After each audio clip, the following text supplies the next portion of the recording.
जय हिंद दोस्तों। स्वागत है आप सभी का एक बार फिर से आपके अपने YouTube channel SKS online study पे।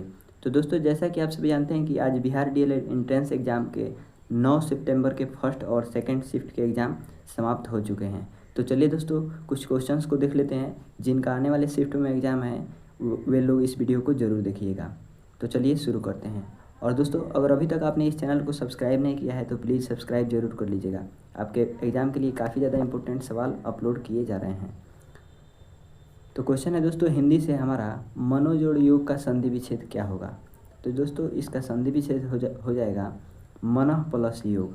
तो मनः प्लस योग इसका राइट आंसर हो जाएगा। मनोजोड़ योग का संधि विच्छेद आपके एग्जाम में संधि विच्छेद से लगभग 2-3 सवाल पूछे जा रहे हैं, तो आप लोग संधि विच्छेद को भी देख लीजिएगा। तो मनोयोग का संधि विच्छेद क्या हो जाएगा, मनः जोड़ योग। आइए नेक्स्ट क्वेश्चन देखते हैं। दोस्तों, अगला क्वेश्चन कह रहा है राजकुमार में कौन सा समास है। तो दोस्तों, राजकुमार में समास हो जाएगा, राजकुमार को आप तोड़िएगा तो क्या हो जाएगा, राजा का कुमार। राजा का कुमार हो जाएगा। तो राजा का कुमार जिसमें आपका एक कारक चिन्ह का लोप रहता है, उसमें कौन सा समास रहता है, तो तत्पुरुष समास रहता है। तो राइट आंसर क्या हो जाएगा हमारा, ऑप्शन नंबर ए हो जाएगा, तत्पुरुष समास। आइए हम लोग नेक्स्ट क्वेश्चन देख लेते हैं दोस्तों। नेक्स्ट क्वेश्चन है चतुर्भुज में कौन सा समास है। तो दोस्तों, चतुर्भुज में जो समास देखा जाए तो चतुर्भुज में आपका बहुव्रीहि समास हो जाएगा। दोस्तों, आप लोग ये मत समझिएगा कि इसके पहले 4 लगा है, यानी चतुर्भुज से बहुत कोई समझते हैं कि 4 लगा है तो संख्या वाला जो होगा, संख्या वाला आपका द्विगु समास में आता है, लेकिन नहीं, ये आपका बहुव्रीहि समास हो जाएगा। ऑप्शन नंबर 2 इसका राइट आंसर हो जाएगा। और दोस्तों, यहाँ पे पूछा गया रहता पंचायत कौन सा समास है, तो पंचायत में सबसे पहले पंच लगा है, तो ये आपका द्विगु समास हो जाएगा। त्रिभुज पूछा रहता द्विगु समास हो जाता। तो आशा करते हैं आपको समझ में आ चुका होगा। चलिए हम लोग आगे देख लेते हैं। नेक्स्ट क्वेश्चन कह रहा है दोस्तों, नेक्स्ट क्वेश्चन हम लोग देख लेते हैं दोस्तों। कमाने वाला खाएगा वाक्य का मिश्र वाक्य में रूप क्या होगा। यानी कमाने वाला खाएगा, इसको अगर मिश्र वाक्य में बदला जाए तो इसका आंसर क्या हो जाएगा। तो दोस्तों, इसका आंसर जो हो जाएगा मिश्र वाक्य में बदलने पर, जो कमाएगा वह खाएगा। मिश्र वाक्य में इसको बदलिएगा तो कमाने वाला खाएगा का मिश्र वाक्य हो जाएगा, जो कमाएगा वह खाएगा। तो ऑप्शन नंबर 4 इसका बिल्कुल करेक्ट आंसर हो जाएगा। दोस्तों, यदि अभी तक आपने इस वीडियो को हाइप नहीं किया है तो प्लीज़ हाइप ज़रूर कर दीजिएगा और साथ में अपने वीडियो अपने दोस्तों में शेयर ज़रूर कर दीजिएगा। नेक्स्ट क्वेश्चन है यद्यपि मैं अच्छा खेला फिर भी हार गया, वाक्य का संयुक्त वाक्य रूपांतरण क्या है। यानी इस वाक्य को अगर आप संयुक्त वाक्य में बदलते हैं तो उसका रूप क्या होगा। तो दोस्तों, उसका रूप हो जाएगा मैं अच्छा खेला, ठीक है, किंतु हार गया। इसको संयुक्त वाक्य में बदलेंगे तो ऐसे हो जाएगा। तो ऑप्शन नंबर 1 इसका बिल्कुल करेक्ट आंसर हो जाएगा। दोस्तों, हम लोग नेक्स्ट क्वेश्चन देख लेते हैं। नेक्स्ट क्वेश्चन कह रहा है दोस्तों, विसंगति शब्द के लिए सही अंग्रेजी शब्द क्या है। दोस्तों, यह क्वेश्चन हिंदी से ही है, पूछ रहा है विसंगति के लिए हिंदी मतलब अंग्रेजी में विसंगति को हम लोग किस नाम से जानते हैं। तो दोस्तों, अंग्रेजी में विसंगति को हम लोग डिस्क्रेपेंसी के नाम से जानते हैं। तो डिस्क्रेपेंसी आपका राइट आंसर हो जाएगा, ऑप्शन नंबर 2। चलिए नेक्स्ट क्वेश्चन देख लेते हैं दोस्तों। सुमौन अंग्रेजी शब्द के लिए हिंदी परिभाषित शब्द क्या है। तो सुमौन अंग्रेजी शब्द के लिए हिंदी परिभाषित शब्द जो हो जाएगा वो आपका क्या हो जाएगा, तो बुलाना हो जाएगा। ऑप्शन नंबर 4 इसका राइट आंसर हो जाएगा। चलिए हम लोग आगे क्वेश्चन देख लेते हैं। दोस्तों, हमारा अगला क्वेश्चन जो है, अगला क्वेश्चन हम लोग देख लेते हैं दोस्तों। अगला क्वेश्चन आपका मैथ से पूछा गया है, 2 परिमेय संख्याओं का मौसौ और लसौ बराबर होता है, बराबर है तो संख्याएं अवश्य ही होंगी। यानी 2 अगर संख्याओं का मौसौ और लसौ बराबर होता है तो संख्याएं कैसी होगी, तो संख्याएं समान होगी। ऑप्शन नंबर 4 इसका राइट आंसर हो जाएगा। नेक्स्ट क्वेश्चन हम लोग देख लेते हैं दोस्तों। नेक्स्ट क्वेश्चन जो पूछा गया था, वह सबसे बड़ी संख्या ज्ञात कीजिए जो 324 और 144 दोनों से विभाजित हो मतलब दोनों को विभाजित कर सके, वो ऐसी कौन सी संख्या है। तो दोस्तों, यह संख्या आपका 36 है।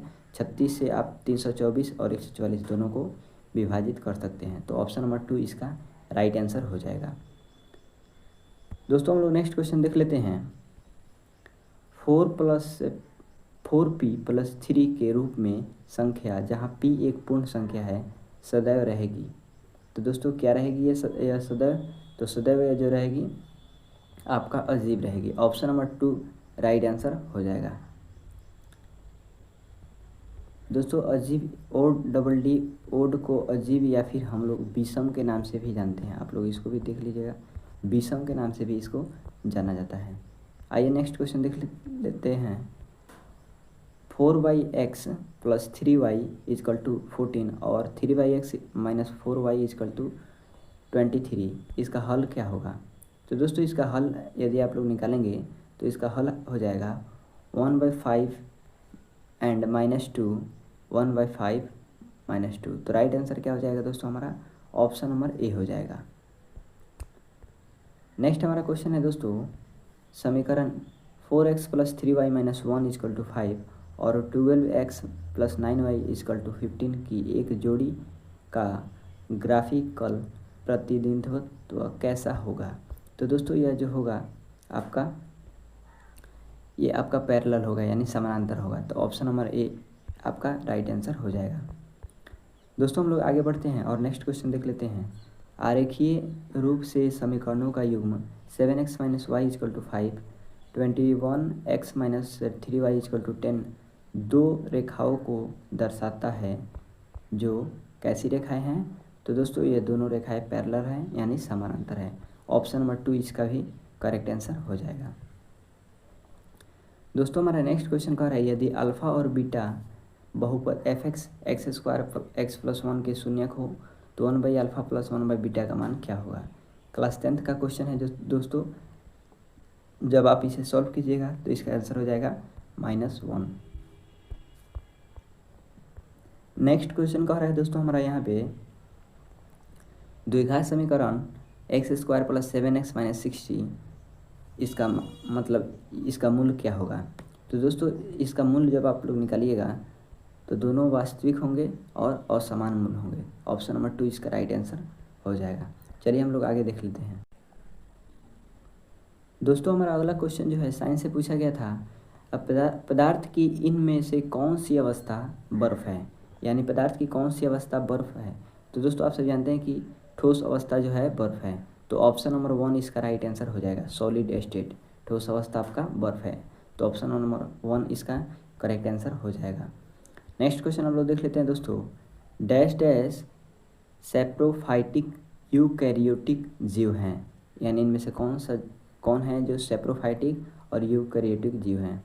तो दोस्तों ये जो हैं नीले हरे शैवाल, माइकोप्लाज्म और जीवाणु तीनों हैं। तो ऑप्शन नंबर डी इसका राइट आंसर हो जाएगा, यानी ये सभी सेप्रोफाइटिक यूकैरियोटिक जीव हैं। अगला क्वेश्चन साइंस से है दोस्तों, जीवित जीवों के लिए प्रजनन आवश्यक है। तो जीवित जीवों के लिए प्रजनन जो आवश्यक है या क्यों आवश्यक है?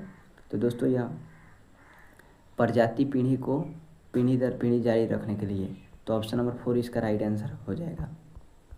दोस्तों हमारा अगला क्वेश्चन कह रहा है, कौन सा सिद्धांत कहता है कि विभिन्न तत्वों के परमाणुओं का परमाणु द्रव्यमान समान हो सकता है? तो दोस्तों इस तत्व का नाम है, कौन सा तत्व कहता है? तो ब्रजीलियस परिकल्पना कहता है। तो ऑप्शन नंबर 2 इसका राइट आंसर हो जाएगा। सॉरी ब्रजीलियस तो आपका ऑप्शन नंबर 1 का है।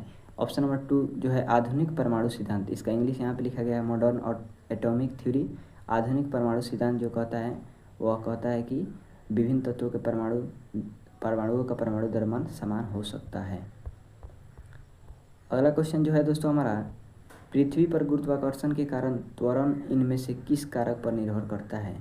तो दोस्तों पृथ्वी के गुरुत्वाकर्षण के कारण त्वरण जो है इनमें से आपका पृथ्वी के द्रव्यमान पर यानी मास ऑफ द अर्थ पर निर्भर करता है। तो राइट आंसर क्या हो जाएगा? ऑप्शन नंबर 2 हो जाएगा। चलिए हम लोग आगे देख लेते हैं दोस्तों। अगला क्वेश्चन कह रहा है, SI प्रणाली में दबाव की इकाई क्या है? तो दोस्तों आप सभी जानते हैं कि दाब का SI मात्रक क्या है? पास्कल है। बल का SI मात्रक क्या है? न्यूटन है। उसके बाद जूल किसका SI मात्रक है? तो दोस्तों कार्य या ऊर्जा का SI मात्रक जूल है। वाट जो है आपका शक्ति का SI मात्रक है। तो दोस्तों हमें आशा है कि आपको समझ में आ चुका होगा। तो दोस्तों नेक्स्ट की वीडियो में हम लोग देखेंगे और भी महत्वपूर्ण क्वेश्चन जो आपके एग्जाम में पूछे जा रहे हैं। तो दोस्तों हमें उम्मीद है कि आपको ये वीडियो ज़रूर पसंद आया होगा। तो वीडियो को लाइक करके और अपने दोस्तों में भी शेयर ज़रूर कर दीजिएगा और चैनल पर नए हैं तो इसको सब्सक्राइब जरूर कर लीजिएगा। तो चलिए दोस्तों, मिलते हैं आपसे इसी प्रकार की नेक्स्ट वीडियो में।